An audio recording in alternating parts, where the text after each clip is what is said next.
Hey there, welcome back to the English Podcast. If you're ready to turn your someday fluency into today's progress, you are exactly where you need to be. Hello everyone, welcome back to English Fluency Master. I'm so glad you're here today. Today, I want to share something really small, but surprisingly powerful in English. 3 little words. Be, been, and be. And I know these words can feel confusing. I used to feel the same.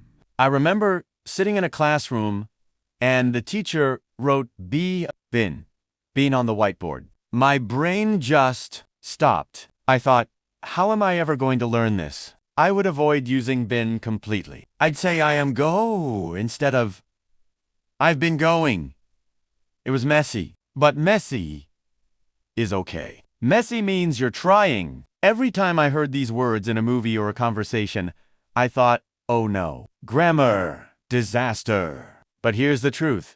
It's not about grammar rules. It's about life, how we use English in real situations. And by the end of this video, you'll understand them naturally and even use them confidently in your own sentences. Let's start with the first word.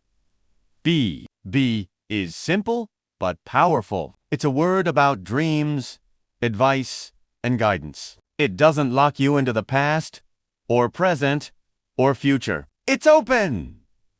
For example, I want to be confident in English. Notice I'm not saying I am confident. I'm not saying I was confident. I'm talking about a wish, a goal, something I want in my life. That's be. Be is also everywhere in advice. Parents, teachers, friends. Be careful. Be kind. Be patient. These are small words, but they carry big meaning. They guide how you act. Think about it. When was the last time someone told you, be yourself? That's the most beautiful use of be. It's not telling you what to do. It's telling you who you are allowed to become. Be is permission. Permission to dream. Permission to change. Permission to grow. Let me ask you, what's something you want to be? Maybe confident. Maybe successful. Maybe better at English. Say it with me. I want to be pose. Beautiful. Now, let's talk about been. This one scares a lot of learners. But don't worry, been is about experience. Something that happened before, and it still matters now. Here's a simple example. I have been tired today. I'm not saying I'm tired forever. I'm talking about my experience today. Another example. I have been to New York. That doesn't mean I'm in New York now. It means I experienced it. Now, compare that to the past. Simple. If I say, I went to New York in 2019, I'm locking it in the past. Done. Finished.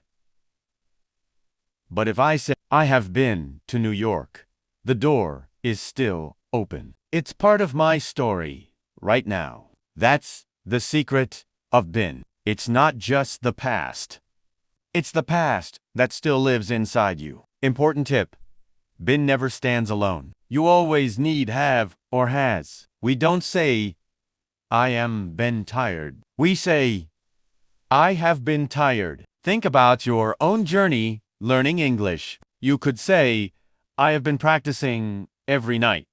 That shows effort, time, consistency. That's been past experience that shapes your present. Now the third word.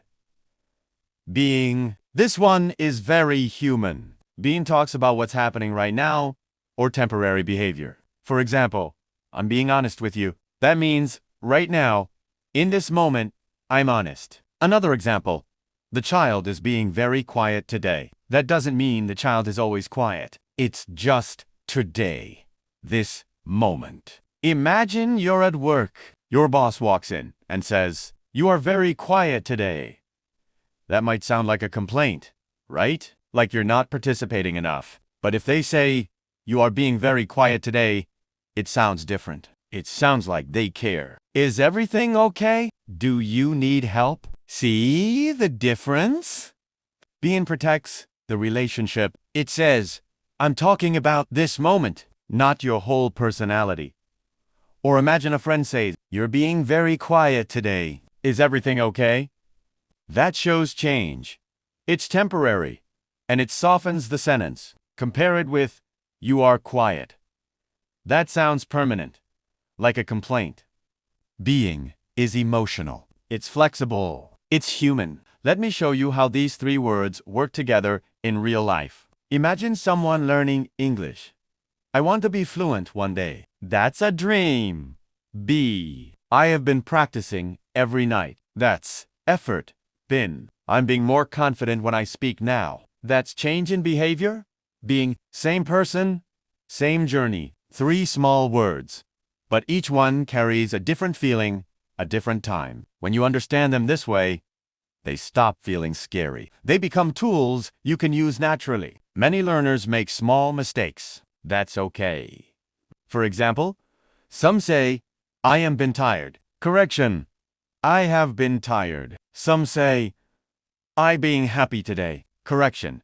I am being happy today. Or more naturally, I'm being very positive today. And sometimes people avoid being because they're unsure. But it's okay to say, "I'm being honest," or "I'm being serious." Remember, English is forgiving when your intention is clear. Flow matters more than perfection. Don't stop talking because of a small mistake. Mistakes are part of learning. Now, a little confidence exercise. Say it with me. I have been practicing English, and I am getting better. This sentence uses been and been. Naturally, let's try one more. A little longer this time. I want to be a good speaker. Dream I have been learning new words every day. Effort. And now, I am being patient with myself. Change. Say it with me one more time. I am being patient with myself. Beautiful. Don't worry if you get it wrong the first time. Say it again. That's learning. English is not a test. It's a tool. Tools are meant to be used, not locked away. Keep speaking. Keep listening. Slowly, English will start feeling natural. If this video helped you understand be, been, and being more clearly, please like this video and subscribe to English Fluency Master.